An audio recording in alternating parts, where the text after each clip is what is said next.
अगर युवा राजनीति में आता है वह कौन सा परिवर्तन ला सकता है? प्रधानमंत्री मोदी कहते हैं ना, जब गरीब अगर आप रहे हो और आपने वो समस्या देखी है और भोगी है वो समस्या, तभी आप उसको परिवर्तन ला सकते हो। और राहुल जी प्रियंका जी पे उनकी गालों को टच करने का काम कर रहे हैं, खींच रहे हैं, मस्ती मजाक कर रहे हैं, ऑन कैमरा चल रहा है। वो तो बहन भाई का बहन हमारी भी है, कभी हम लोग इस सामाजिक तौर पे हम ये सब हरकतें कभी नहीं करेंगे। क्या राहुल गांधी जी के अंदर लीडरशिप नहीं है?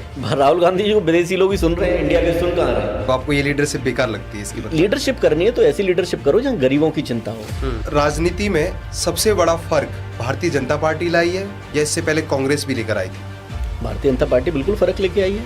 ऐसा क्या फर्क लेकर आई है आपकी नजरों में? राम मंदिर की हम लोग हमेशा बात करते हैं कि राम मंदिर जैसी हमारी सरकार आ जाएगी राम मंदिर बनने का काम होगा। आज आप देख रहे होंगे राम मंदिर की स्थापना ऑलरेडी हो चुकी है। आज प्रधानमंत्री मोदी ने आयुष्मान भारत की योजना लाके 5 लाख रुपए तक का मुफ्त इलाज प्राइवेट हॉस्पिटलों में किया है।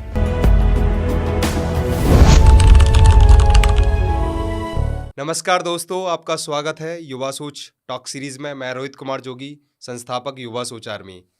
दोस्तों, राजनीति की घड़ी में हम लोग चाहते हैं कि ऐसा एक नेता हो जो हमारे प्रतिपक्ष, हमारी हर पॉलिसी को रिसर्च करे और उसको एनालाइज करे कैसे हम अच्छा व्यक्तित्व का काम कर सकते हैं। और आज ऐसी ही एक हस्ती से मैं आपको मिलाने जा रहा हूं जो ना कि केवल राजनीतिक छड़ी में एक युवा है, ओनली ऑन यूथ आइकॉन के नाम के एक बहुत बड़े ब्रांड विनय चौधरी जी, जिन्होंने केवल राजनीति ही नहीं युवाओं की हर प्रणाली में उनका सहयोग किया है। पूर्व प्रेसिडेंट रहे हैं छात्र संघ के, जिन्होंने दिल्ली की यूनिवर्सिटियों में अपनी तहलका मचाई है और आज वह भारतीय जनता पार्टी के रिसर्च पॉलिसी के सह संयोजक हैं। विनय चौधरी जी का मैं स्वागत करता हूं आज की टॉक सीरीज में। थैंक यू रोहित जी। विनय भाई, मैं बस छोटी सी शुरुआत आपकी जानना चाहता हूं। आज आप एक बहुत बड़ा टॉरस ब्रांड चलाते हैं जो कि इंडिया ही नहीं विदेश में भी चलता है। आज आपकी जर्नी एक छोटे से शहर, एक छोटे से गांव से शुरू होते हुए आज बड़ी दिल्ली के अंदर से लेकर पूरी भारतीय जनता पार्टी के नेशनल इंचार्ज बनने में कैसी कहानी रही है? इंटरेस्टिंग है ऑब्वियसली, और ये एक सफ़र रहा है क्योंकि हम लोग एक छोटे शहर से आते हैं जी। आगरा, आपने सुना होगा, आगरा उत्तर बिल्कुल। प्रदेश के अंदर एक शहर है जिसको हम लोग मोहब्बत की नगरी के नाम से जाने जाता है ताजमहल की बिल्कुल। वजह से। उस शहर से मैं आता हूँ। उस शहर के अंदर भी एक तहसील है करावली, वहाँ से जी। मैं आता हूँ। और एक छोटे शहर में जब हम वहाँ से निकल के एक बड़े शहर की ओर रुख करते हैं तो हर किसी के एक सपने होते हैं। जी। वो सोचता है कि क्या पता जीवन में मैं कुछ बेहतरीन कर पाऊँ, कुछ अच्छा कर पाऊँ। जी। उसी दिशा में मैंने भी कुछ सपने देखे थे, कुछ सोचा था कि जीवन में कुछ अच्छा कर सकूं। मैं एक किसान परिवार से बिलोंग करता हूं। बिल्कुल। मेरा पूरा परिवार किसान परिवार से आता है और वहाँ की उन पगडंडियों से निकल के राजधानी दिल्ली के अंदर मैं आया हूँ और अपना व्यापार भी स्थापित किया मैंने। एजुकेशन भी मैंने यहीं से की, मैंने MBA यहाँ अपना ख़त्म किया और अपना बिजनेस स्टार्टअप किया और उसको धीरे धीरे हम बढ़ा रहे हैं। और आज एक सपना देखा था कि एक ऐसा बिजनेस खड़ा करूं जो कि केवल नेशनल ना हो, वो अंतर्राष्ट्रीय स्तर तक मैं लेके जाऊं, क्योंकि प्रधानमंत्री मोदी जी ने एक नारा दिया था 2020 के अंदर, लोकल फॉर वोकल के नाम से। आपने याद होगा हमेशा उन्होंने कहा था कि लोकल फॉर वोकल, कि हम अपने प्रोडक्ट को हम ऐसा बनाएं कि हमारे विदेशी भी हम उस प्रोडक्ट को पहनने का काम करेगा, यूज करने का काम करेगा। वही एक सोच थी मेरी। और एक प्रोडक्ट मैंने टेक्सटाइल इंडस्ट्री के अंदर में आया, टॉरस नाम से एक ब्रांड बनाया हमने, और आज उसकी फ्रेंचाइजी हमने दुबई तक लेके गए, UAE तक लेके गए और 3 और 4 कंट्री को अभी हम और टारगेट कर रहे हैं। धीरे धीरे हम लोग उस दिशा में आगे बढ़ने का काम कर रहे हैं। बहुत ही बढ़िया बात सर। मैं यंग इंडिया लीडर्स डायलॉग में मैं खुद एक लीडर्स के रूप में गया, तो प्रधानमंत्री जी ने कहा कि हम जो अपने ब्रांड कपड़े जो पहनते हैं उस कपड़े को हमने पहना, उसको ऐसे ही डाल दिया और उस कपड़े की हम कोई वैल्यू नहीं समझते। अगर कोई विदेशी ब्रांड होता है उस कपड़े की इस्त्री करता है, उसकी केयर करता है। तो ऐसा ब्रांड जो है इंडिया में लोगों को बनाना चाहिए और अपने लोकल ब्रांड को यूज करना चाहिए। तो ये बहुत ही आप विकसित भारत में अपनी एक बहुत ही महत्वपूर्ण भूमिका निभा रहे हैं। विनय भाई, मेरा एक और आपसे पूछना है कि भाई युवाओं को आज सोशल मीडिया आ गई है, क्या युवाओं को राजनीति के लिए प्रेरित कर रही है? बिल्कुल कर रही है। देखो, सोशल मीडिया क्या है, एक ऐसा माध्यम है आज की डेट में कि हम सब लोग कहीं ना कहीं इन्फ्लुएंस हो रहे हैं। हाँ। हम लोग देख रहे हैं आज का ट्रेंड ये चल रहा है, जो मैं मैक्सिमम जान पा रहा हूँ, कि आजकल आदमी आधा घंटे की पिक्चर या 3 घंटे की पिक्चर देखने में इंटरेस्ट नहीं है, उसको 1.5 मिनट की रील देखना है कि उस 1.5 मिनट के अंदर वो चाहता है कि सारा कंक्लूजन यही निकल के आ जाए। बिल्कुल। ऐसा आप देख रहे होंगे, और हम चारों तरफ अपने आसपास देख रहे हैं, मोटिवेशन स्पीकर के रूप में देख रहे हैं या अपना अलग अलग विधाओं में देख रहे हैं, हम हर तरीके से देख रहे हैं। तो कोशिश यही है कि सोशल मीडिया के द्वारा कुछ अच्छा कंटेंट मार्केट में जाए और लोग उसको देखें, एप्रिशिएट करें, उसको माने। कुछ दिशा में कुछ गलत कंटेंट भी जा रहा है, जी, आप देख रहे होंगे, बिल्कुल। जो कि वो सब नहीं होना चाहिए। आपने रिसेंटली आपने 2-3 कैरेक्टर आपने देखे होंगे, जैसे स्टैंडिंग कॉमेडियन के नाम से एक गंद फैलाने का काम कर रहे हैं। जी, जी। वो सब नहीं करना चाहिए हमें, बिल्कुल। क्योंकि अगर शायद हम आगे जनरेशन को हम क्या शिक्षा देना चाह रहे हैं, क्या सिखाना चाह रहे हैं, अगर हम अपने हिंदू देवी देवताओं के ऊपर कटाक्ष करने का काम कर रहे हैं, हम अब हमारे नेताओं के ऊपर कटाक्ष करने का काम कर रहे हैं, तो ये गलत है। ये सब नहीं होना चाहिए। तो कहीं ना कहीं ये गलत भी है, और लेकिन कहीं ना कहीं ये ठीक भी है, लोग इससे अच्छा सीख भी रहे हैं और जागरूक भी हो रहे हैं। आपको क्या लगता है कि युवाओं की संख्या राजनीति में बढ़ती जा रही है सोशल मीडिया को देखते हुए कि मुझे भी नेता बनना है? तो क्योंकि भाई आज हम भी आज ऐसे यूथ आइकॉन के पास बैठे हैं जिसने राजनीति में एक कद उखाड़ा है। भाई आप समझते हैं कि ऐसा कुछ उखाड़ा है जिसने हर नेता के साथ मिलके कुछ अच्छा कोलैबोरेशन किया है देश के यूथ को बढ़ाने के लिए। तो मैं भी ये जानना चाहता हूँ कि आज राजनीति में बढ़ते युवाओं की संख्या से आप क्या समझते हैं? देखो, मैं बिल्कुल समझता हूँ रोहित जी। मैं काफ़ी टाइम से मैं वॉच कर रहा था, क्योंकि मैं हर तरह की सर्कल में बैठता हूँ। वहाँ मैं देखता हूँ लोग कहते हैं राजनीति गंदी है, ये सब अच्छे नेता नहीं होते, ये जब सीट पे जो बैठ जाता है वो गंदा होता है। हम लोग चर्चा तो करते हैं उसकी, लेकिन उसको बदलने की कोशिश नहीं करते हम लोग। लेकिन राजनीति को हम तभी बदल सकते हैं जब हम खुद राजनीति के अंदर रहेंगे। तो मेरी तो एक अपील है इस वीडियो के माध्यम से और आपके पॉडकास्ट के माध्यम से आगे आने वाले सारे यूथ के लोगों को कि भैया राजनीति के अंदर आइए। अच्छे लोगों की जरूरत है। प्रधानमंत्री मोदी जी ने भी कहा है 1 लाख युवाओं को राजनीति के अंदर लाने का लक्ष्य रखा है उन्होंने। बिल्कुल। उस दिशा में आगे बढ़ रहे हैं। हम तो बोल देते हैं राजनीति गंदी है, लेकिन उसको राजनीति को ठीक कैसे करोगे जब तक खुद नहीं आओगे, स्वयं नहीं आओगे, उस जगह पे बैठोगे नहीं, अगर गंदगी है उसको साफ करने का काम नहीं करोगे, तब तक राजनीति ठीक कैसे होगी? हम लोग नेताओं के ऊपर कटाक्ष कर देते, वो नेता खराब है। अरे खुद बनिए ना, पार्लियामेंट स्वागत कर रहा है आपका, विधानसभा स्वागत कर रही है आपका। आप जाइए, जमीनी स्तर पे काम कीजिए और एक अच्छी सोच के साथ देश की भागीदारी में हिस्सा बनने का काम कीजिए। ये बहुत अच्छी बात कही आपने। यंग लीडर्स डायलॉग जो पहल भारत के प्रधानमंत्री जी ने शुरू की और 1 लाख युवाओं में एक मुझे भी चुना गया जो कि इन फ्यूचर लीडर बन पाए, एक नेता बन पाए। तो आपके लिए ये एक कहीं ना कहीं एक जो संख्या बढ़ती जा रही है वो आपके लिए भी खतरा है। वो क्या है, मैंने खुद देखा था और आपका जब मैंने सोशल मीडिया के माध्यम से वो देखा था वीडियो, मुझे बड़ी खुशी हुई क्योंकि आप मेरे से जुड़े हुए हो और मेरे भाई हो, लगातार मैं एक्टिविटी आपकी मैं देखता हूँ। तो एक अच्छा लग रहा था, एक बड़े मंच पे आप थे जहाँ प्रधानमंत्री मोदी जी थे। उस जगह पे आपने भी कुछ अलग सीखा होगा। जहाँ प्रधानमंत्री जी इस मंच पे हो सकते हैं तो आप समझ सकते हो कि वो एक विशाल मंच हो गया हमारे लिए सीखने के लिए। वो जो लालसा हम लोग रखते हैं, मैंने क्या कहता, हम छोटे शहर से आते हैं लेकिन हमारी सोच बड़ी होती है, हम कुछ बड़ा अचीव करना चाहते हैं। तो वो लालसा थी जहाँ पे आपने भी कुछ अच्छा सीखा होगा। तो एक अच्छी दिशा में जब मैंने आपको देखा तो मुझे बड़ा अच्छा लगा। और ये आपका बड़प्पन है कि आप इस चर्चा को हर जगह रखते भी हो, आप हमारे लिए अच्छा कहते हो, तो ये बड़प्पन है आपका। आप अभी क्योंकि उत्तर प्रदेश सरकार और आप पूरी नेशनल सरकार बीजेपी स्पेशली इस पे ध्यान दे रही है।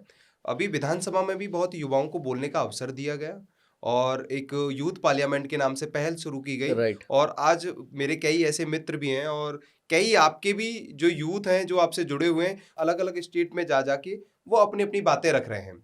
हम बस ये जानना चाहते हैं कि अगर युवा राजनीति में आता है, क्या वह कौन सा परिवर्तन ला सकता है? बिल्कुल ला सकता है। देखो, हम लोग अगर बीइंग अ यूथ, अगर हम मेंबर ऑफ पार्लियामेंट होते हैं या एमएलए होते हैं, तो हम हमारी परेशानियां, हमारी सोच, ये सब हम जानते हैं। उसको हम लोग विधानसभा में और लोकसभा में उसको मुद्दा बना के हम रख सकते हैं। हम लोग परिवर्तन लाने का काम कर सकते हैं। जब पॉलिसी बनती है, मैं तो खुद रिसर्च एंड पॉलिसी के अंदर बीजेपी में काम कर रहा हूँ, जब पॉलिसी बनती है उस पॉलिसी का पार्ट आप लोग हो सकते हो। प्रधानमंत्री मोदी जी कहते हैं ना, जब गरीब अगर आप रहे हो और आपने वो समस्या देखी है और भोगी है वो समस्या, तभी आप उसको परिवर्तन ला सकते हो। वो चाय वाले थे, चाय वाले से सफर तय किया और प्रधानमंत्री के सफर तक पहुंचे, तो वो पीड़ा उन्होंने भोगी। उन्होंने देखा कि गरीबों को क्या दिक्कत आती है। जब उन्होंने देखा कि उनकी माता है, जब उस समय जब गैस और वो सब नहीं होती थी, कि चूल्हे पे बैठ के रोटियां बना रही होती थी, दूध गर्म कर रही होती थी, कितने कंडों का धुआं उनकी आंखों को लग रहा होता था। वो धुआं इतना था कि 1000 सिगरेट के बराबर से ज्यादा धुआं एक बार खाना बनाने का होता था। उनकी आंखों पे इफेक्ट करने का काम करता था, हमारी माता बहनों को। वो पीड़ा उन्होंने प्रधानमंत्री ने झेली, इसलिए उन्होंने क्या किया कि गैस वितरित का एक योजना लेके आए और पूरे हर घर में गैस वितरित करने का काम किया गया। हाँ। आपने देखा होगा गैस बिल्कुल, सिलेंडर देने का उज्ज्वल काम किया गया, योजना वो उज्ज्वल लेकर योजना आया। के माध्यम से। जी, बिल्कुल, बिल्कुल। तो वो एक सोच लेके आए। हुँ, सेम मैं एक और एग्जाम्पल की बात करूं, हमारे भारतीय जनता पार्टी की सरकार ने और प्रधानमंत्री मोदी जी ने शौचालय की एक योजना लेके आई। शौचालय की योजना का पीछे आप क्या कारण समझ सकते हो? लोग मजाक बना रहे थे, विपक्ष के लोग, कि प्रधानमंत्री लाल किले से बात कर रहा है शौचालय की। हाँ। ये बात होती थी ना, लेकिन उनकी बिल्कुल। सोच पे कोई नहीं गया। वो हुँ। सोच क्या थी मैं आपको बताता हूँ। हुँ, एक समय ऐसा था, आज मैं उत्तर प्रदेश और बिहार की बात कर रहा हूँ, मैं खुद हुँ। उत्तर प्रदेश से बिलोंग करता हूँ। एक समय ऐसा था जब माताएं बहनें जब हमारी शौच करने सुबह 4-5 बजे की समय जाती थी, हुँ, सबसे ज्यादा रेप की घटनाएं उस समय होती थी। राइट, बिल्कुल। और ये उस आपने समय जब सही कहा। शौच जाती हुई महिलाओं के साथ, आप जब हम थाने की स्टडी आप करके देख लेना, हुँ, पुलिस स्टेशन की स्टडी आप करके देख लेना, सबसे ज्यादा हुँ। एफआईआर दर्ज उन्हीं बलात्कार की जो एफआईआर दर्ज होती थी, वो वही होती थी जहां शौच गई हुई महिलाओं के साथ बलात्कार होते ये थे। बिल्कुल बहुत सारे उनको रोकने का काम उन्होंने क्या किया, अगर महिलाएं हमारी बाहर नहीं जाएंगी, घर में ही हुँ, शौचालय बनाने का काम होगा, तो शायद ही इस पे एक अच्छा काम होगा। हुँ, प्रधानमंत्री ने सोच रखी, हुँ, उसको लेके आए। हमारा विपक्ष हमसे हमेशा से मजाक किया कि प्रधानमंत्री लाल किले से इस तरह के भाषण देते, लेकिन उन्होंने वो दर्द नहीं जाना, वो हुँ, दर्द उन्होंने खुद ने समझा, हुँ, इसलिए परिवर्तन लेके आए। तो ये इसी दिशा में युवा जब अपना रहेगा, तो वो भी परिवर्तन वही करेगा जो युवा जानता है। हुँ। युवा, सबसे बड़ा प्रॉब्लम युवा के लिए क्या आती है? रोजगार। हाँ, बिल्कुल। रोजगार। हुँ, जब युवा खुद रहता है, वो कहता है सबसे पहले माँ बाप की भी इच्छा होती है कि जैसे 18 प्लस हो गए आप, एजुकेशन के बाद में एक रोजगार होना हाँ, चाहिए। हाँ। सेम वो पार्लियामेंट के अंदर कुछ इस तरह की पॉलिसी लेके आएंगे हुँ, जहां सबसे पहले रोजगार की दिक्कत ना आए हुँ। युवाओं को। ये बिल्कुल आपने सही कहा कि माँ-बाप जो है ना बच्चों के सपनों के अधीन नहीं होते। राइट, वो चाहते हैं कि हमारा बेटा अच्छा कमाए राइट। और अच्छा रहे। तो ये बात आपने बिल्कुल सही कहा।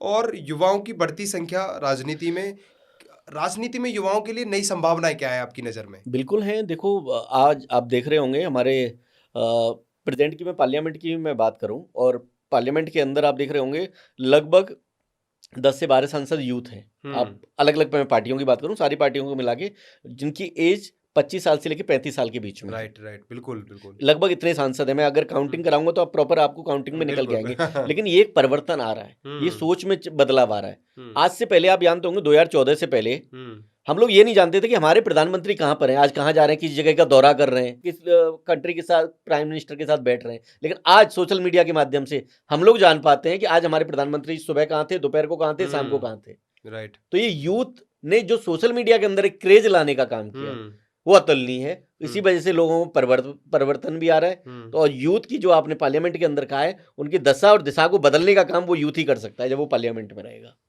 तो आपकी नज़र में संभावना ऐसी खास संभावना क्या है जो राजनीति में युवाओं की वजह से बढ़ेगी? खास संभावना में अगर मैं बात करूं तो एजुकेशन, हम लोग शिक्षा की मैं बात करूंगा सबसे पहले। जी। शिक्षा के अंदर एक बड़ा बदलाव आएगा, हुँ, क्योंकि आज से पहले आप देखते होंगे जो नेता हम लोग रहते थे, वो हुँ। मैक्सिमम पॉलिटिकल की आप बात करोगे तो मैक्सिमम आप देखोगे कि अनपढ़ नेता होते थे बिल्कुल। जिनको ये नहीं पता होता था कि वो किस पॉलिसी की बात कर रहे हैं। उनको पता ही हुँ, नहीं होता था पार्लियामेंट के अंदर बोलना क्या है, करना हुँ, क्या है। हुँ, और वो राइट। लीडर होते थे, वो देश में क्या परिवर्तन लाने का काम करेंगे। लेकिन अब यूथ रहेगा, पढ़ा लिखा व्यक्ति आएगा, तो हुँ। दशा और दिशा को बदलने का काम करेगा। राजनीतिक दलों में युवाओं की संभावना के कारण ऐसे क्या परिवर्तन लगते हैं कि ये हर राजनीतिक दलों में आने चाहिए? नहीं, आने चाहिए। देखो, ये तो स्वागत करना चाहिए, हर पार्टी को करना चाहिए। हुँ, अपनी पार्टी में यूथ को रखना चाहिए। और आज आपने देखा होगा हमारी भारतीय जनता पार्टी तो इस तरह में एक मुहिम में सबसे आगे है, और महिलाओं के लिए 33% रिजर्वेशन बिल लेके आई है पार्लियामेंट के अंदर। हुँ, ये शायद आज़ादी के बाद में किसी ने ये काम नहीं किया, जो कि भारतीय जनता पार्टी ने किया और जो मोदी जी ने किया। ये हुँ, बड़ी बात थी कि 33% रिजर्वेशन बिल लाने का काम किया, कि पार्लियामेंट के अंदर भी आपका स्वागत है। हुँ। आप आइए, सिर्फ आपको घर का चूल्हा चौका नहीं करना है, सिर्फ आपको ऑफिस तक सीमित नहीं रहना है, सिर्फ राइट। कॉर्पोरेट सीमित नहीं रहना है। आप आइए, देश को बदलने का भी काम कीजिए। ये हुँ। स्वागत किया है प्रधानमंत्री मोदी जी ने। आपको लगता है कि अभी क्योंकि वोटिंग होने वाली है 2027 में और 2027 हमारे नज़दीक है और क्योंकि संभावनाएं बढ़ने वाली है और क्या लगता है कि युवाओं को ऐसे क्या कदम उठाने चाहिए जिससे कि युवाओं की वोट अधिक पड़े? अधिकतर वोटों पे अभी क्या होता है कि युवा जो होता है वो कहीं ना कहीं कंफ्यूज रहता है डाइवर्ट होता है। कि वोट को लेके भाई मैं 18 साल का होगा मुझे जॉब देखनी है मैं वोट नहीं बनवाता। तो हम्म। ऐसी क्या योजनाएं युवाओं को बनानी चाहिए अपनी नज़रों में जिस सोच से वो युवाओं की बढ़ती संख्या के साथ साथ वोट भी बढ़ा पाए? नहीं, वोट तो देना चाहिए। 18 प्लस जैसे ही होते हैं, हमारा एक जन्मसिद्ध अधिकार है हम्म, वोट देना। और जब हम वोट देते हैं तो हम एक चुनी हुई सरकार को बनाने का काम करते हैं। हम्म, और कई बार हमें होता है कि हमें अपने सरकार से नाखुश होते हैं, या नेता से नाखुश होते हैं, तो जब तक आप वोट नहीं दोगे, उसका हिस्सा नहीं बनोगे, तब तक आप उसको नहीं बदल सकते। तो मैं तो यूथ को इस वीडियो के माध्यम से कहना भी चाहूँगा कि अपना वोट देने का अधिकार मत छीनिए।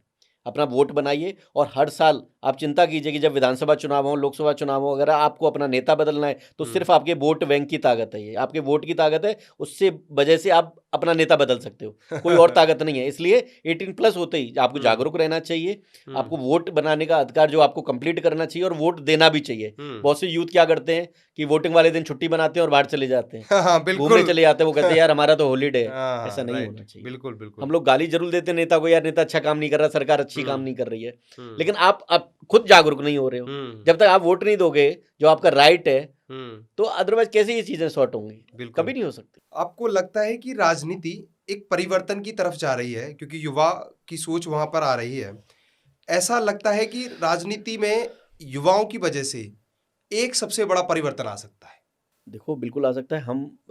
आज की हम बात करें, हम आज की हमारी कंट्री लगभग 56% यूथ की कंट्री है। युवा देश बोला जाता है भारत, और युवा देश भारत है तभी हम लोग एक राष्ट्र के अंदर, हम ऑल ओवर वर्ल्ड के अंदर सबसे बड़ा राष्ट्र और सबसे स्ट्रॉन्ग राष्ट्र हम जो कहते हैं वो भारत है। क्योंकि हम युवा कंट्री हैं, युवा हैं, युवा के कंधों पे के ऊपर एक जिम्मेदारी है।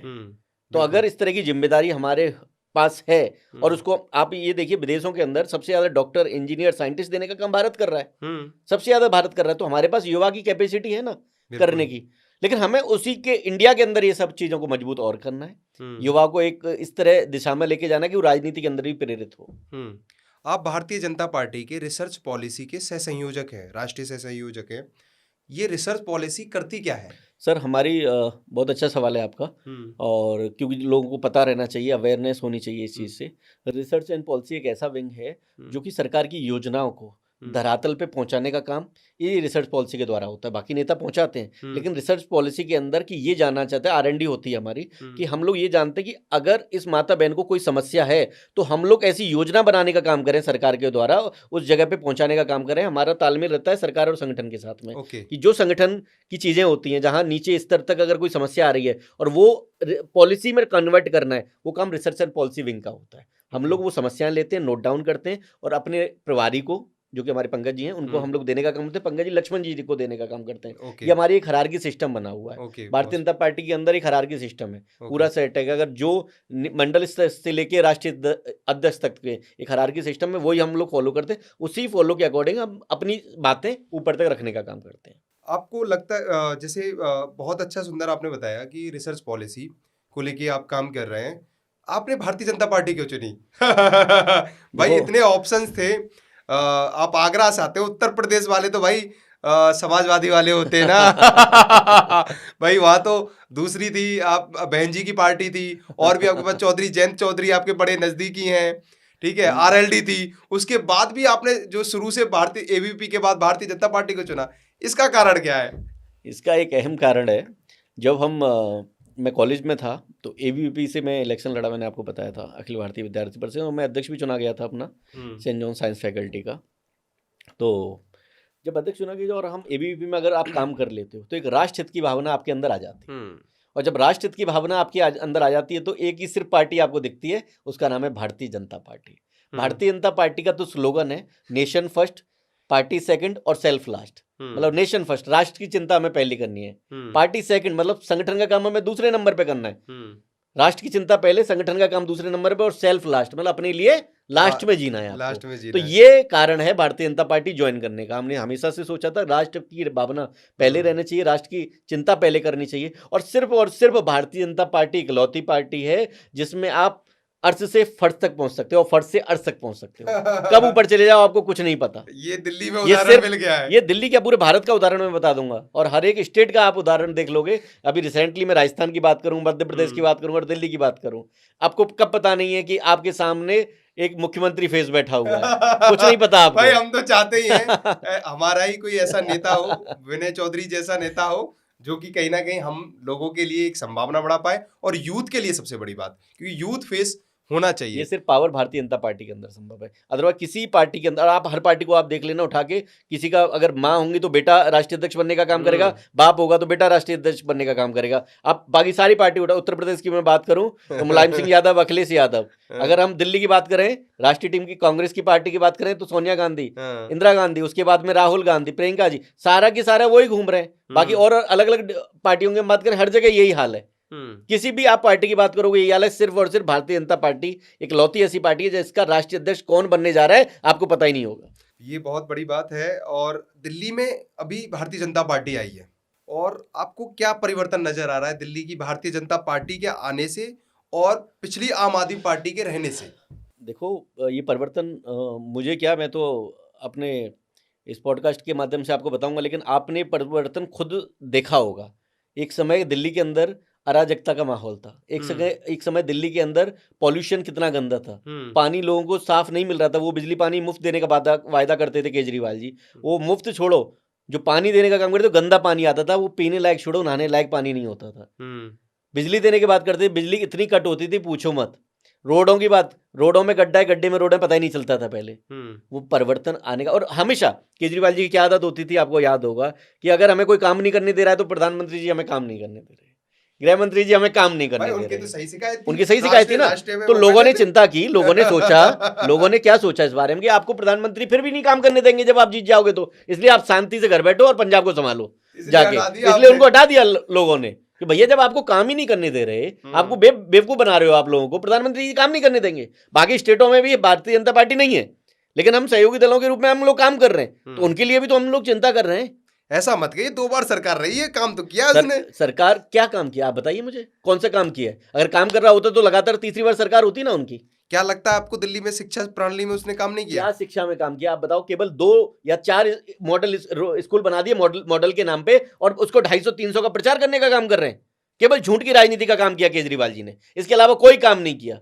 केवल 2-4-5 स्कूल बना दिए, 2-4-5 मोहल्ला क्लिनिक बना दिए। मोहल्ला क्लिनिक का हाल देखिए, हमने चुनाव के दौरान या उससे पहले हमने जानने का काम किया है, वहां कुत्ते बैठे रहते थे। लोगों को ये नहीं पता होगा एक्चुअल मेडिसिन वहां है कि नहीं है।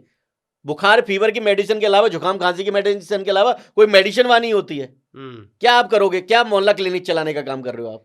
आपको क्या लगता है रेखा गुप्ता जी दिल्ली को बदल सकती हैं? बिल्कुल बदल सकती है। भारतीय जनता पार्टी जहां जहां है वहां सुशासन लाने का काम करता है, लॉ एंड ऑर्डर कंट्रोल करने का काम करता है। उत्तर प्रदेश के अंदर जीता जागता उदाहरण है। उत्तर प्रदेश को चलाना आसान नहीं है। माननीय मुख्यमंत्री योगी आदित्यनाथ जी के नेतृत्व में आज देखिए गुंडई बोल नहीं रही है, कोई निकल के नहीं आ रहा है। हाँ। आज सब लोगों का भय बन गया है कि अगर हम उत्तर प्रदेश में रहना है तो हम गुंडई नहीं कर सकते। लोगों का तो कहना है कि गुंडे जो है भारतीय जनता पार्टी में आ गए। कौन एग्जाम्पल आप बताइए, कौन? अगर इस तरह की बातें हुई हैं कहीं, ऐसा नहीं है। कौन आ रहा है? एक सिंपल एग्जाम्पल मुझे बताइए। क्या संभावना नहीं बढ़ रही? किस तरह संभावना बढ़ रही है? आज आप देखिए, पहले क्या होता था 2017 से पहले, जब उत्तर प्रदेश के अंदर योगी महाराज जी हमारे मुख्यमंत्री नहीं थे, 17 से पहले यह हाल होता था। जब बच्चा पढ़ने स्कूल जा रहा होता था, उसकी मां चिंता करती थी आज बच्चे को कहीं अगवा तो नहीं कर लिया जाएगा। दुकान बढ़ा के, जब व्यापारी अपनी दुकान बढ़ा के जब घर की तरफ जा रहा होता था तो उसकी वाइफ चिंता करती थी उसका कहीं थैला तो नहीं छीन लिया जाएगा। ये सारी चीजें होती थी। बेटी जब शाम को घर से बाहर जाती थी अपने किसी दोस्तों के साथ, अपने परिवार के साथ, तो लोग उनके परिवार वाले चिंता करते थे कहीं मेरी बेटी को अगवा तो नहीं कर लिया जाएगा। ये डर था, ये भय का माहौल था। थानों में रिपोर्ट दर्ज तक नहीं होती थी। ये गुंडई का आलम था। सपा का एक छोटे से छोटा कार्यकर्ता की चलती थी वहां थाने चौकी के अंदर जाके। लेकिन आज 17 के बाद में ये चीज बदलने का काम किया है, अनुशासन लाने का काम किया गया है, लॉ एंड ऑर्डर कंट्रोल करने का काम किया गया है। आप देख रहे होंगे जी, और आप अपने जितना सर्किल हो गया आप उनसे पूछ लेना, आज सब लोग भारतीय जनता पार्टी से और हमारे मुख्यमंत्री योगी आदित्यनाथ जी से फुल ऑफ सेटिस्फाई है, फुल ऑन सेटिस्फाई है। किसी भी तरह की वो ये नहीं कह सकते कि नहीं महाराज जी अच्छा काम नहीं कर रहे। आप एक ऐसी कौम से आते हैं, जाटों की कौम से आते हैं, जिसने दिल्ली के लिए बहुत कुछ किया, और अभी हमने सुना भाई जाटो दिल्ली चलो, परवेश वर्मा जी को बनना था भाई मुख्यमंत्री चेहरे के लिए, रेखा गुप्ता जी बन गई। ये आपके साथ धोखा नहीं हुआ? नहीं, ये कोई धोखा नहीं है। भारतीय जनता पार्टी का हर एक व्यक्ति इसका हकदार है कि कोई भी सीएम बन सकता है, वो पार्टी डिसाइड करती है। हमारे यहाँ एक कार्य प्रणाली है, बाकायदा सांसदिक दल है, गठबंधन, हमारा पूरा एक टीम होती है जो कि केंद्रीय नेतृत्व तय करता है कि किसको बनाएंगे किसको नहीं। हम लोगों ने इच्छा जाहिर की थी, बाकी लोगों ने भी इच्छा जाहिर की थी। बीइंग ए कास्ट हम लोग चाहते हैं कि कोई अपना व्यक्ति आ जाए, पर रेखा जी भी अपनी है। दीदी हमारी 2017 के अंदर मैंने उन्हीं की लीडरशिप में काम किया हुआ है। 2014 में वो जिलाध्यक्ष थी केशवपुरम जिले की, उन्हीं की टीम में मैं जिला मंत्री के दौर पे मैंने काम किया था। अच्छा। तो मेरी तो दीदी है वो, तो उनके साथ भी काम करके मुझे अच्छा लगा। मैं सौभाग्यशाली हूँ कि उनकी लीडरशिप में मैंने काम किया हुआ है और आज वो हमारे दिल्ली के मुख्यमंत्री हैं। तो बड़ा अच्छा लग रहा है मुझे तो सुन के। और प्रवेश जी भी होते तो एक अच्छी बात होती, उसमें कोई दो राय नहीं, लेकिन आज प्रदेश जी हमारे मंत्री के कैबिनेट मंत्री बनाए गए और एक अहम उनके ऊपर दारोमदार दिया है दिल्ली का, तो वो भी अपनी बागडोर संभाल रहे हैं। और सबका एक संगठन के अंदर एक नियम तय होता है कि जो ऊपर संगठन तय कर लेता है उसको कोई भी दरकिनार नहीं कर सकता। जो ऊपर से आदेश आ गया वो हम सबको मानना पड़ेगा। और हर एक कार्यकर्ता, भारतीय जनता पार्टी का हर कार्यकर्ता की जिम्मेदारी महत्वपूर्ण होती है और वो जिम्मेदारी संभालनी होती है। कहीं ये लॉ एंड ऑर्डर तो नहीं है? नहीं, कोई लॉ एंड ऑर्डर अपनी जगह रहेगा, लेकिन जो ऊपर से अगर तय होके आएगा वो हमें मानना पड़ेगा। बहुत सुंदर।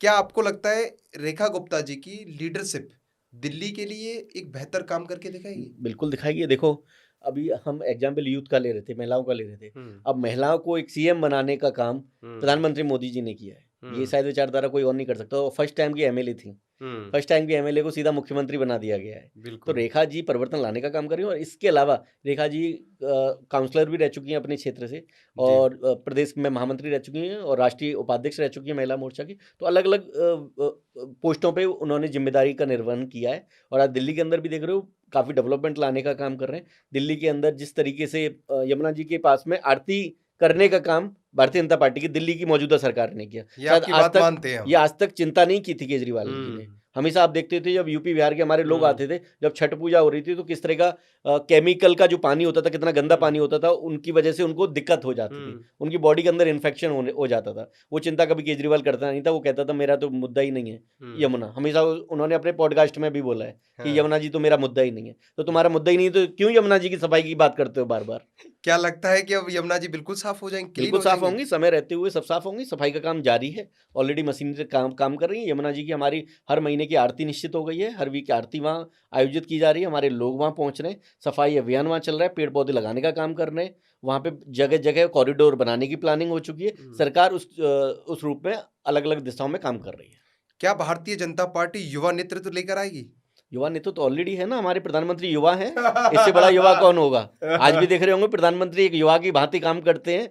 वो एनर्जी है युवा के, वो प्रधानमंत्री जी के अंदर वो एनर्जी आप 20 साल के युवा के अंदर नहीं देख सकते जो आज प्रधानमंत्री मोदी जी के अंदर एनर्जी है। आज भी प्रधानमंत्री जी 18 से 19 घंटे काम कराने के लिए सिखाते हैं कि हम जैसे युवाओं को कैसे 19 घंटे काम करना है, कैसे 18 घंटे काम करना है बिना किसी थकान के। आज आप प्रधानमंत्री जी को देखते होंगे, प्रधानमंत्री जी किसी भी भाषण में, किसी भी स्टेज पे, किसी भी समारोह में उनके चेहरे पे सिकन नहीं दिखती होगी आपको। हमेशा एक ललाट उनके चेहरे पे दिखता है। वो हमें प्रेरित करता है कि हमें उन जैसा कैसे बनना है, कि उनकी एज तक हमें कैसे फिट रहना है, कैसे हमें अपनी बात को तरीके से रखना जनता के बीच में, और कैसे हमें डिलीवर्ड करनी है एक एक चीजें। आप देख रहे होंगे हमेशा रखते तो एक स्माइल चेहरा उनका रहता है और पूरा एक कॉन्फिडेंस के साथ प्रधानमंत्री जी हर मंच पे रहते हैं। आज भी कभी भी आपने देखा होगा कोई जमाई लेते हुए या कोई थकान करते हुए या कुछ इस तरह से करते हुए कहीं नहीं सुना होगा आपने, कभी देखा नहीं होगा आपने। ये हम सीखते हैं हमारे प्रधानमंत्री से, और हम सौभाग्यशाली हैं कि 140 करोड़ के देशवासियों को इस तरह के प्रधानमंत्री, मोदी जैसा प्रधानमंत्री इस देश को मिला है। क्या राजनीति में युवाओं के लिए जातिगत सूचक चीज संभावनाएं घटाएगी या बढ़ाएगी?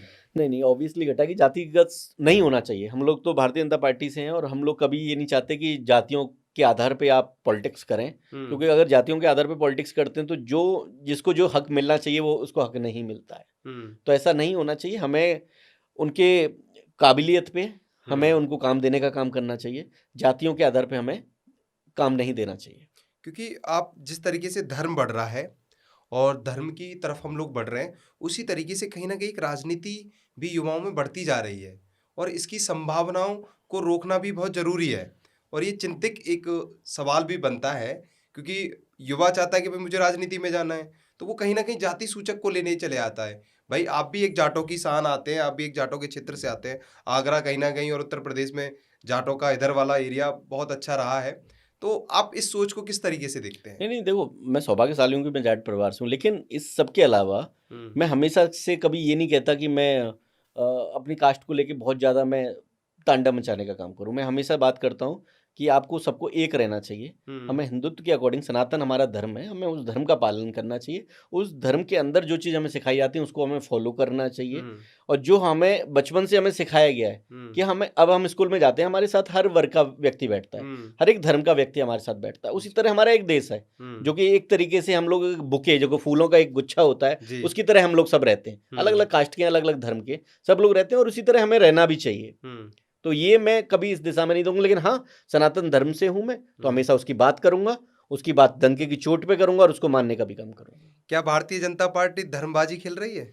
कभी नहीं। आपको कैसे लग रहा है? भारतीय जनता पार्टी सबकी, बहुत लोगों का आरोप है कि भारतीय जनता पार्टी बस जब आए चुनाव तो धर्मबाजी धर्मबाजी आप धर्मबाजी। आप ये समझिए, भारतीय जनता पार्टी इकलौती ऐसी पार्टी है जब 140 करोड़ लोगों को, जिसमें से 80 करोड़ लोगों को राशन देने का काम किया गया, तो तब भारतीय जनता पार्टी ये नहीं देखती कि ये राशन मुसलमान को जा रहा है या हिंदू को जा रहा है। वो ये नहीं, चिंता नहीं करती। आज शौचालय के माध्यम से शौचालय देने का काम किया या आवास देने का काम किया, वो ये देख के आवास नहीं देती कि ये हिंदू को जा रहा है, मुस्लिम को जा रहा है, उनको देना है उस व्यक्ति को। और प्रधानमंत्री मोदी जी के नेतृत्व में हम लोग माइनॉरिटी को कभी भेदभाव नहीं करते। हमारे यहाँ तो एक माइनॉरिटी का खुद का मोर्चा है भाजपा के अंदर। अच्छा। और किसी मोर्चे में और किसी पार्टी में उठा के देख लीजिए, माइनॉरिटी मोर्चा नहीं है। हम लोग तो चिंता करते हैं मुस्लिम समाज की कि भैया कहीं ना कहीं से इनको भी आगे बढ़ाने का काम किया जाए, इनको भी प्रेरित किया जाए। तो ये सब काम किया। और इवन अटल बिहारी वाजपेयी जी के समय पे डॉक्टर अब्दुल कलाम साहब को राष्ट्रपति बनाने का काम भी भारतीय जनता पार्टी की सरकार ने किया था। ये आपको याद रखना चाहिए। ये भी बात सही है आपकी। अच्छा, आपका लीडर कौन है राजनीति में? मैं तो देखो, प्रेरित जो होता हूँ मैं अपने प्रधानमंत्री से प्रेरित होता हूँ, जो कि लगातार 18-19 घंटे काम करते हैं, और वो एक जमीनी स्तर से आए, एक गांव की मिट्टी से निकल के आए और सोना बनने का उन्होंने काम किया है। वो मेरे रोल मॉडल भी हैं, मैं उनसे बहुत कुछ सीखता भी हूँ, और एक उनसे लगाव भी है अलग मुझे। ऐसी कौन सी लीडरशिप स्किल आपके लिए, उनके लिए अंतर्गत करती है आपको? सबसे ज़्यादा मुझे जो 18 आवर काम करना लगातार, मतलब नॉन स्टॉप आप काम कर रहे हो और थक नहीं रहे हो। मैं देखता हूँ प्रधानमंत्री जी सुबह एक कंट्री के अंदर है, दोपहर को दूसरी कंट्री के अंदर है, शाम को तीसरी कंट्री के अंदर है, और लगातार उनकी स्पीचें, उनका वही जोश मुझे बरकरार दिख रहा है। अदरवाइज मैं शायद अगर आज आपका पॉडकास्ट करूंगा, 2 घंटे बाद कहीं जाऊंगा, तो मुझे भी थोड़ी थकान लगेगी कि यार अभी तो एक पॉडकास्ट करके आए। लेकिन वो कंट्रियों के सफर को तय कर देते। तो ये मैं सीखता हूं उनसे कि कैसे हमें एनर्जेटिक रहना चाहिए। क्या उत्तर प्रदेश में योगी सरकार है, उत्तर प्रदेश की योगी सरकार से आपको किस परिवर्तन में सबसे ज्यादा खुशी मिली? लॉ एंड ऑर्डर में सबसे ज़्यादा मैं अगर तारीफ करता हूँ तो लॉ एंड ऑर्डर की, क्योंकि उत्तर प्रदेश को चलाना आसान नहीं था। उत्तर प्रदेश के अंदर एक बाहुबलियों का एक तरीके से रुख रहता था। हर शहर के अंदर एक बाहुबली होता था, और वही अपनी सिस्टम चलाने का काम करता था। थानों पे, कोर्ट कचहरियों में और पुलिस स्टेशनों पे, वो सबको बंदिश लगाने का काम महाराज जी ने किया, योगी आदित्यनाथ जी ने किया, क्योंकि आसान नहीं था उत्तर प्रदेश को चलाना। जिस तरीके से आप देखते होंगे, मुझे लगता है आप भी उत्तर प्रदेश से ही आते हो, बिल्कुल। तो आपको भी पता होगा कि किस तरह के एक समय था उत्तर प्रदेश के अंदर, जो ऑलरेडी मैं आपको बता चुका हूँ इस बारे में। तो वो सबको बदलने का काम किया। तो सबसे प्रमुख जो मैं काम बोलूंगा भारतीय जनता पार्टी को, खासकर योगी आदित्यनाथ जी का, वो लॉ एंड ऑर्डर है। आप विदेशों में भी यात्राएं करते हैं और काफी देशों में आप गए हैं, वहाँ सबसे ज्यादा आपको क्या लगा? क्योंकि राहुल गांधी जी के सबसे ज्यादा इंटरव्यू विदेशों में होते हैं और उनकी मानना ये है, क्या राहुल गांधी जी के अंदर लीडरशिप नहीं है? राहुल गांधी जी को विदेशी लोग ही सुन रहे हैं, इंडिया के सुन कहाँ रहे? अगर इंडिया को सुन रहे होते तो शायद राहुल गांधी जी का कुछ बदलाव आ रहा होता उनके में। राहुल गांधी जी को समझ नहीं आता किस दिशा में काम करते हैं, और मुझे तो इनकी टीम पे हंसी आती है कि पता नहीं इनको कौन मोटिवेट कौन कर रहा है, कौन टीम है इनकी, किस दिशा में ये जाने का काम कर रहे हैं। आपको अगर अभी मैं हालिका में एक किस्सा आपको बताता हूँ। पार्लियामेंट के अंदर थे राहुल जी भी और प्रियंका जी भी, और राहुल जी प्रियंका जी पे उनके गालों को टच करने का काम कर रहे हैं, खींच रहे हैं, मस्ती मजाक कर रहे हैं, ऑन कैमरा चल रहा है। वहां पे सामने हमारे ओम बिरला साहब बैठे हुए हैं, स्पीकर साहब बैठे हैं, प्रधानमंत्री जी बैठे हैं, अमित शाह जी बैठे, वहां इस तरह की बजाकर कैमरा को कैप्चर कर रहा है। आप क्या संदेश दे रहे हो? आप पार्लियामेंट के अंदर बैठे, वो तो बहन भाई का। अरे तो बहन भाई घर में दिखाए ना, वहां तो सिर्फ सांसद है ना, वो वहां कुछ भी करेंगे आप? नहीं, ये तो प्रेम है। ये प्रेम आप प्रेम की घटना, प्रेम आप घर में बदल सकते हैं। प्रेम आप घर में कीजिए ना। आप प्रेम को पार्लियामेंट के अंदर जाहिर कर रहे हो, पार्लियामेंट के अंदर कुछ भी कर रहे हो आप। तो आपको ये लीडरशिप बेकार लगती है? इसकी मतलब लीडरशिप करनी है तो ऐसी लीडरशिप करो जहाँ गरीबों की चिंता हो, जहाँ भूखे पीड़ितों की चिंता हो, जहाँ जो लोग दलित है, पीड़ित है, वंचित है, उनकी चिंता करने का काम करें। अब ये आप क्या मैसेज देना चाहते हो इससे? बहन हमारी भी है, कभी हम लोग इस सामाजिक तौर पे हम ये सब हरकतें कभी नहीं करेंगे। क्या राजनीति में सबसे बड़ा फर्क भारतीय जनता पार्टी लाई है, या इससे पहले कांग्रेस भी लेकर आई थी? भारतीय जनता पार्टी बिल्कुल फर्क लेके आई है। ऐसा क्या फर्क लेकर आई आपकी नजरों में? आप एक चीज समझिए, 70 साल की राजनीति रही कांग्रेस की हम्म। लगातार। हम्म। कांग्रेस केवल गरीबी गरीबी की बात करती, गरीबों का भला करना है, गरीबों का भला करना है, गरीबी को हटाना है, लेकिन गरीबों को नहीं हटा पाई, गरीब ही रह गए उनकी पार्टी में हमेशा। 2014 के बाद में जो परिवर्तन आने का काम किया है, आज आप देख रहे होंगे रोडों का जाल बिछाने का काम किसी पार्टी ने किया है तो भारतीय जनता पार्टी ने किया है। 2014 से पहले आप रोडों की दशा जानते होंगे कि आप किस तरह के रोड रहते थे पूरे देश के अंदर। आज कितना बदलाव लाने का काम किया है, लॉ एंड ऑर्डर कंट्रोल करने का काम किया है। जहां जहां हमने बात की थी वो हमने काम किया है। राम मंदिर के द्वारा, राम मंदिर की हम लोग हमेशा बात करते हैं कि राम मंदिर जैसी हमारी सरकार आ जाएगी राम मंदिर बनने का काम होगा। आज आप देख रहे होंगे राम मंदिर की स्थापना ऑलरेडी हो चुकी है। तो हर तरह के वर्ग में काम किया गया है। यूथ के अंदर हम बात करें, स्किल इंडिया के द्वारा स्किल्ड बच्चों को सिखाने का काम किया जा रहा है। एक अलग धरातल पैदा किया गया बच्चों के लिए, एक नए स्टूडेंट के लिए। शायद आज से पहले स्किल इंडिया की कोई बात ही नहीं करता था, हम जानते भी नहीं थे क्या स्किल इंडिया है। 2014 के बाद में अवेयरनेस फैलाने का काम किया गया है ना। तो माता बहनों के लिए, किसानों के लिए, युवाओं के लिए हर एक दिशा में भारतीय जनता पार्टी ने काम किया। मैं किसानों की बात करूं, बीइंग ए फार्मर, किसानों के खातों में 6,000 रुपए पर एनम देने का काम, डायरेक्ट फायदा प्रधानमंत्री मोदी जी ने किया है। एक बटन दबाते हैं, यहां से उनके अकाउंट में पैसा पहुंच जाता है। राजीव गांधी जी कहते थे, याद होगा आपको, बिल्कुल, कि 100 रुपए हम बेचते हैं तो 99 रुपए बीच वाले खा जाते हैं, 1 रुपए उस व्यक्ति, जरूरतमंद व्यक्ति तक पहुंचता है। प्रधानमंत्री मोदी जी ने सबसे पहले जीरो बैलेंस का खाता खुलवाने का काम किया कि आप जाइए पहले खाता खुलवाइए, खाता खोलेंगे तो यहां से मैं एक बटन दाबूंगा, आपके पास डायरेक्ट पैसा पहुंचेगा, बीच में कोई नहीं रहेगा। ये काम और बताइए इससे पहले किसी सरकार ने किया हो? ये सोच क्यों नहीं ला पाए भाई आप? ये सोच ला सकते थे ना जी। इसके अलावा गरीबों के लिए हमेशा से चिंता होती थी। गरीब जब बीमार पड़ जाता था वो सोचता था यार मैं अपना इलाज प्राइवेट हॉस्पिटल में तो करा ही नहीं सकता, सरकारियों में जाने के लिए वो इलाज होता था और वो परेशान होता था कि मैं इलाज नहीं करा पाता हूँ। आज प्रधानमंत्री मोदी जी ने आयुष्मान भारत की योजना लाके 5 लाख रुपए तक का मुफ्त इलाज प्राइवेट हॉस्पिटलों में किया है। और प्राइवेट हॉस्पिटल भी कौन, आप देखते होंगे जिनकी मैं बात करूं, फोर्टिस के अलावा ये अपना अपोलो ले लीजिए, मैक्स ले लीजिए, अपोलो मैक्स, इस तरह के सारे हॉस्पिटल्स के जहां आप डायरेक्ट जाइए अपना इलाज कराइए। हाँ, ये योजना से कहीं ना कहीं एक भारत में एक अच्छा जो मिडिल क्लास फैमिलियां हैं उनके लिए, इस योजना के माध्यम से मैंने कई लोगों की मदद कर पाया हूँ। जब मेरे पास वहाँ के क्षेत्र के लोग पहुंचे तो हमने उन योजना को देखा कि नहीं, उनका ऑलरेडी वो इस योजना के काबिल है, उनको देनी चाहिए, तो उन्होंने फायदा लिया है। एक व्यक्ति थे, मैं आपको बताऊं, मेरे आवास के सामने ही उन्होंने एक छोटा सा शॉप लगा रखी थी उन्होंने, और वो उनका पैर काम नहीं करता था, परेशान थे, तो मेरे से आगे कई बार उन्होंने चर्चा की, उन्हें पता था कि भाजपा का मैं कार्यकर्ता हूँ और ऐसा करके, तब उन्होंने कहा, तो मैंने उनको वो योजना के बारे में बताया। उस योजना के माध्यम से उनको 5.5 लाख का इलाज था, 5 लाख रुपए की उनको फ्री हुआ, 50 लाख हमारे जैसे किसी व्यक्ति ने उनको दिया। अरे और उनका फ्री ऑफ कॉस्ट इलाज हुआ। आज वो मोदी जी की इतना गुणगान करते हैं, बोले कि इतना शायद सोच मैंने, और आज़ादी, वो इतने बड़े हैं, 70-75 साल उम्र है उनकी, बोले आज़ादी के बाद हमने कोई ऐसी सरकार नहीं देखी जो इस तरह की योजना लेके आई हो। तो जरूरतमंदों को फायदा हो रहा है इस योजना से, तो ये योजना लेने का काम किया है। यही परिवर्तन है जो आप पूछ रहे हो कि 2014 के बाद क्या परिवर्तन आया। इससे पहले इन्होंने चिंता क्यों नहीं की?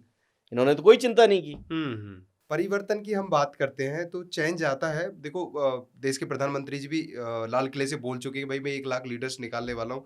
क्या उन 1 लाख लीडर्सों में विनय चौधरी को देख पाए हम?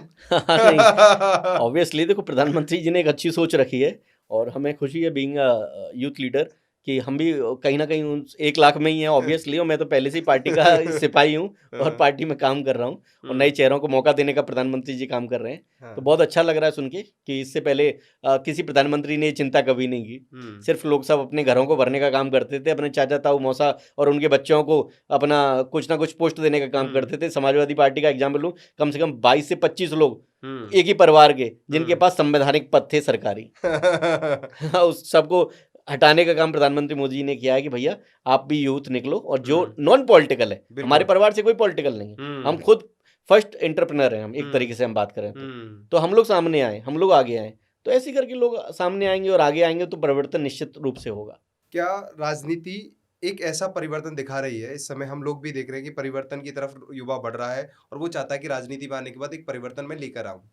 क्या आपकी संभावनाएं यह दिखाती हैं कि हमको युवाओं को लेकर नई योजनाएं 2027 का चुनाव आ रहा है, युवाओं को लेकर ऐसी क्या योजना है 2027 में भारतीय जनता पार्टी की या रिसर्च पॉलिसी की, जिस डिपार्टमेंट के आप खुद संयोजक हैं रिसर्च पॉलिसी के, क्या रिसर्च पॉलिसी भी ऐसी कोई योजना लेकर आ रही है 2027 में जिससे कि युवाओं के लिए एक अच्छी लीडरशिप पैदा होगी? हम लोग स्किल इंडिया डेवलपमेंट पे बेहतरीन तरीके से काम कर रहे हैं, हम्म, जो कि प्रधानमंत्री मोदी जी का एक ड्रीम प्रोजेक्ट भी है। जी, वो चाहते हैं कि यूथ को केवल नौकरी लेने वाला नहीं होना चाहिए, नौकरी देने वाला भी बनना हम्म, चाहिए।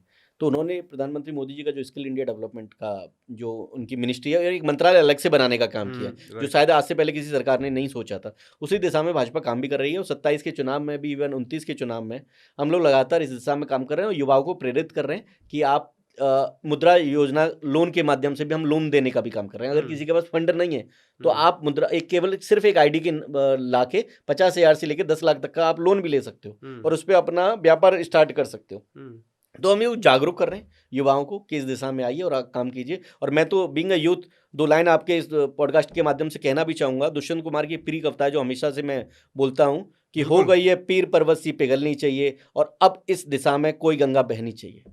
बहुत दोस्तों सुंदर, दोस्तों आज ये दीवार पर्दों की तरह हिलने लगी है, लेकिन मेरा मकसद है किसी भी हालत में ये बुनियाद हिलनी चाहिए। हर नगर, हर सड़क, हर गली, हर राज्य में हर हाथ लहराते हुए हर लाश चलनी चाहिए। और सिर्फ हंगामा खड़ा करना मेरा मकसद नहीं है, सिर्फ हंगामा खड़ा करना मेरा मकसद नहीं है। मेरा मकसद है किसी भी हालत में इस देश के युवाओं की सूरत बदलनी चाहिए। बहुत किसी भी सुंदर, हालत में इस देश के युवाओं की सूरत बदलनी चाहिए। और सिर्फ मेरे सीने में ना सही तो तेरे सीने में सही, सिर्फ मेरे सीने में ना सही तो तेरे सीने में सही। हो कहीं भी आग लेकिन आग आग जलनी जलनी चाहिए, चाहिए, हो कहीं भी आग आग लेकिन आग जलनी आग चाहिए। जलनी चाहिए। बहुत सुंदर, बहुत बहुत धन्यवाद बड़े भाई विनय चौधरी जी। विनय चौधरी जी ने केवल हमें आज राजनीति के प्रतीक नहीं बताए, उन प्रतीकों का एक उदाहरण भी बताया। दोस्तों, पार्टियां बहुत हैं और राजनीति का एक अच्छा कैरियर बनाने के लिए यूथ चाहता भी है कि मेरा कैरियर राजनीति में बने, और ऐसी इनके पास डिपार्टमेंट है रिसर्च पॉलिसी, क्योंकि कहीं ना कहीं रिसर्च कर कर हमको आगे बढ़ना चाहिए, अपने टॉपिक को रिसर्च करना चाहिए। तो ये बहुत ही अच्छा एक विंग तैयार किया है जिसके खुद सह संयोजक हैं विनय चौधरी जी। दोस्तों, अगर विनय चौधरी जी एक ये बात और बता दीजिए, अगर कोई रिसर्च पॉलिसी से आपसे जुड़ना चाहे तो वो कैसे जुड़ वो सकता है? बिल्कुल जुड़ सकता है मेरा, और आपके माध्यम से भी जुड़ सकता है। और मैं आपको, अगर आप इतना आप सब कह रहे हो तो मैं आपको अपना नंबर भी देता हूँ इस पॉडकास्ट के माध्यम से। जो व्यक्ति डायरेक्ट जुड़ना चाहता है तो मेरे को आप विनय बीजेपी वॉइस मेरा अपना सोशल मीडिया हैंडल है, राइट, जो कि ट्विटर पे, इंस्टा पे, फेसबुक पे, हर जगह आप डायरेक्ट जुड़ सकते हो। या 9711880377 मेरा नंबर है, आप इस नंबर के माध्यम से डायरेक्ट जुड़ सकते हो। भाई बहुत सारे नेता देखे होंगे, बहुत सारे यूथ देखे होंगे, अपना नंबर कोई नहीं देता, कोई पर्सनल नंबर नहीं देता। भाई ये पर्सनल नंबर है, आज हमारे पॉडकास्ट में भी इसी नंबर के माध्यम से सर यहाँ बैठे हैं। तो दोस्तों, आप भी जाकर भी और फॉलो कर सकते हैं इन इंस्टाग्राम, इन सोशल मीडिया पे भैया को, और जुड़ सकते हैं। ऐसी पॉलिसी से, ऐसे यूनिट से हमको जुड़ना चाहिए, कहीं ना कहीं एक परिवर्तन की तरफ हम आते हैं। बहुत बहुत धन्यवाद, आप आए, थैंक बहुत यू बहुत रोहित जी, धन्यवाद, thank you thank you so so much, much. Thank you.